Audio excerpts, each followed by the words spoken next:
Coach Jab Daily, unemployed personal trainer in Dubai. Ito ang araw ko. Paki-follow, like, share, and subscribe. Bumili ako ng Osmo Pocket 4. Hanggang ngayon di ko pa ginagamit. Di ko alam paano gamitin. Time check, 1 p.m. Punta na tayo sa kotse. Dapat positive energy lang tayo. Happy lang tayo. Enjoy lang natin yung araw-araw na buhay dahil di na mababalik yan. Simpleng buhay lang pero masaya. Tara, gawa tayong pera. Discard. Tuesday, 28th of July, 2026. Ito ang buhay ko. Samahan niyo ako, 3 clients sunod-sunod. 1, 2, 3. 1 p.m., 2 p.m., 3 p.m. Tapos na after that, mag-push day tayo. And then mag-basketball tayo mamaya. And meron din yata tayong kliyente mamaya. 10:30 p.m. Nag-cancel yung 7 p.m. ko. So, yan. Let's go, baby. So, may nagtatanong, no? Paano daw maging unemployed personal trainer sa Dubai? So first, kailangan mo maging malakas ang toyo sa utak, yung walang pasensya. Kasi lahat ng mga unemployed ko, inaaway ko yung boss. Ayoko kasing inuutusan ako.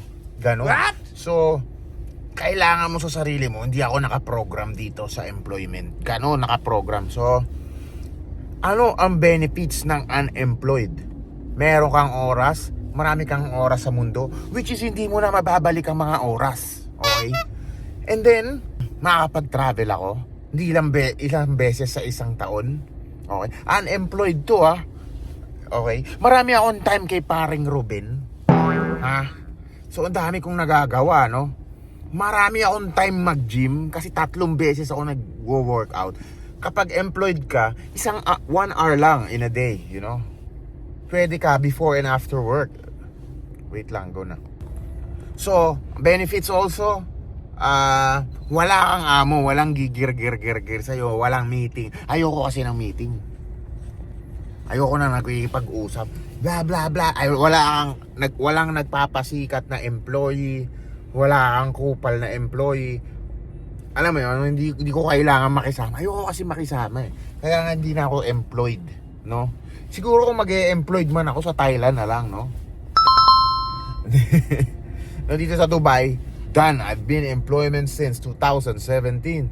And ngayon, wala na. Nag-start ako nito 2024. So ngayon wala akong wala akong amo. So yan, no? Nakita akong Viva. Kuha muna tayo ng buko. Yan ang favorite kong electrolytes. Then, pasyal tayo dito sa ghost town na mall. O, tinan mo ako lang yung tao. Walang yung mall yan. Ano ba to? Mall to?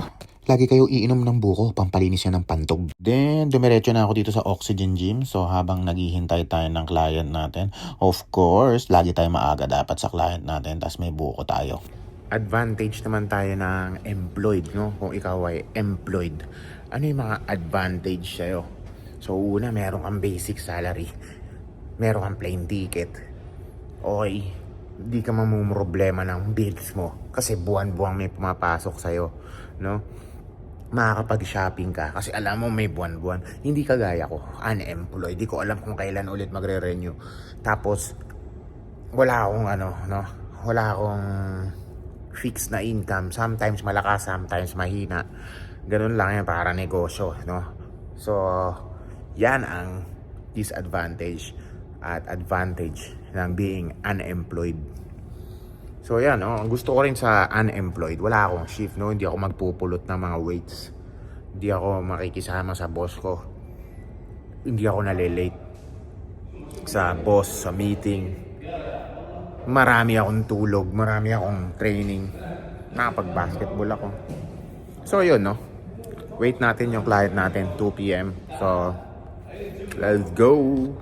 Siyempre, pag umiidad na, no, lagi tayo mag-i-stretch. Priority na natin yung mobility and stretching.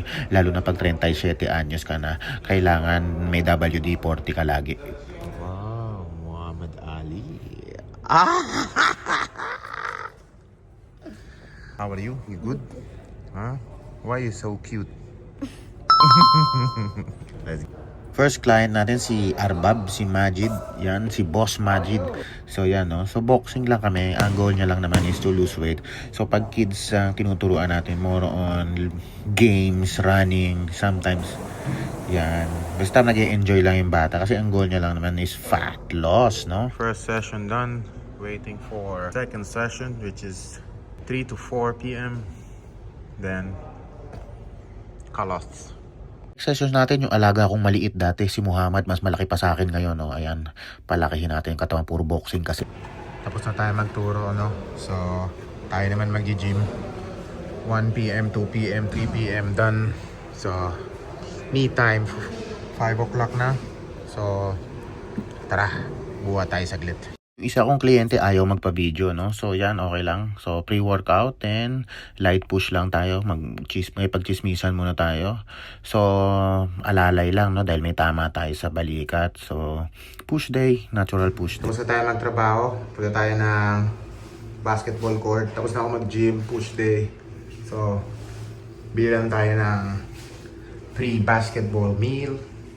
And then, basketball tayo. Walang magawa eh. Let's go. Traffic oh. Time check, 6 o'clock. So yan, uwi muna tayo sa bahay. Nawawala yung Emirates ID ko. Hanapin ko muna. I'm back at home. So, hanapin ko muna yung Emirates ID ko. Fuck. Pag nawala ako yun, easy 400 dirhams yun. No? So, hanapin ko muna. Putang ina. Nakuha ko na yung Emirates ID ko. Alhamdulillah. Alam niyo ba pag nawala to, kung magkano to sa Dubai? Nasa ano to, 400 dirhams plus 100 police report times 16 yun na lang, no, sa peso. Diba? Emirates ID lang yun pag yun ang nawala. So yan, buti na lang nahanap ko. Shit, nasa may papeles lang. Iba na pag sabaw-sabaw, matanda na, ulyanin na, no? So ngayon pala nangyari, hindi na ako natuloy mag-basketball kasi may biglaan tayo, may blessing tayo, no? May blessing. Pero mo, tapos na ako ngayong araw na to. Naka 1, 2, 3 clients na ako. 1, 2, 3. Kaya sabi ko magbabasketball na ako. Tapos pinag-message, Coach, pwede ka ba ng 10:30 p.m.? Oo, sige. Sinong tatanggi sa pera? Easy 280 dirhams yun, di ba? Oh, saglit lang, isang oras. Magbo-boxing ka lang, may 280 ka na. So, yan, no? So, dito tayo sa bahay. Kain muna tayo. Tapos balik tayo sa gym ng 8:30. So yan, kakain muna ako, no? Hanap tayong kainan. Charge ko muna to cellphone ko, lobat. So, thank you God. At wala akong extra gastos. Plus blessing. So, sabi sa inyo, blessing lang yan eh. So, hindi ko na dadalhin to Emirates ID. Ilagay ko na lang dito yan sa folder para hindi na mawala. Let's go, baby. So, tayo pupunta ngayon. Magpapalinis tayo ng atay, no? So, yan. Let's go! So yan guys, no, magpalinis tayong atay, glutathione para importante itong mga maintenance na to. Make sure malinis yung atay natin, di ba? Alam naman natin minsan napapainom tayo. Kapampa-fresh din yan. Detox kung tawagin. Then bili tayo ng first meal natin. Mabilisan kain lang kasi pag personal trainer ka, oras ang binabayar. Kailangan mabilis lahat. Hindi ka pwede magluto or what kasi wala akong time dyan. Mabilis lahat. Kasi pag personal trainer ka, ang oras mo, biyabayaran. Kaya hindi ka pwede patamad-tamad. Yan lang ang kinain kong mabilisan lang para energy tayo. Balik tayo Oxygen Gym. So ayan, balik tayo. Time check, 10:30, no? So, Stairmaster na tayo. Second workout tayo dahil di tayo nakapag-basketball. Mag-Stairmaster muna lang tayo. Everyday ko tong ginagawa. Hindi ako nagsasawa dito para makain ko yung gusto ko. Kinukondisyon din ito yung katawan mo at puso. Sabi ko sa client ko mag-video kami, ayaw niya, so respect. You know, done for today. So easy money. 300. Not bad. So, uwi na tayo guys. Kain tayo first meal. Actually, second meal. Main meal. Because puro pagkain ng bangus yung kinain ko. Charot. So, yan. Samahan nyo ako bukas uli. Bukas wala, 3 lang kliyente ko. So yan no, ganun lang kalupit maggawa ng pera, no? So, ang unemployed personal trainer, kailangan 24/7, gora lang ng gora. Time check, 12 a.m. na, no? Ganun tayo kalupit, diba? Para tayong pokpok. Kasi freelancer pokpok, no? Anytime, anywhere, 24/7. Coach job daily. That's why daily, 24/7. Paring Ruben. Ba't tangina mo paring Ruben? So, yan, no? So, bukas uli. Pero kain muna ako. Samahan nyo ako. Ano kakainin natin? Let's go, baby! So yan, meron tayong bagong kliyente, no? Referral. Salamat sa nagbigay ng referral sa'yo, coach. So yan. At boxing tayo. Puro boxing mga kliyente ko ngayon kasi malupit tayo no? Hindi, kasi naman kasi ako pag ako nagtuturo, may puso ako para magturo. Kasi nag-i-enjoy naman ako kasi. Gusto ko yung ginagawa ko. Parang di ako nagtatrabaho, parang naglalaro lang ako. Tignan mo si paring Ruben. Parang naglalaro lang na mali! Parang naglalaro lang din, di ba? Nilalaro niya yung ano ko. So, tinan niyo si Oscar the Barber, di ba, pag nagugupit. Gustong-gusto niya yung ginagawa niya. Gustong-gusto niya dinadaplis yung edits niya doon sa balikat ng customer. Kaya ganun lang din na buhay. Kailangan yung pinagkakakitaan nyo, gusto nyo.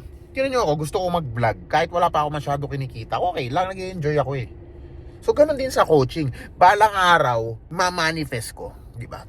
Meron akong boxing gym. Meron akong peanut butter company. Okay. Coach Job Daily Peanut Butter. Let's go, baby! Kain muna tayo. Dami kong daldal. Happy kid, di ba? Kagabi wala tayong kliyente. Tapos bukas meron, di ba? Bago, mga new sets of clients.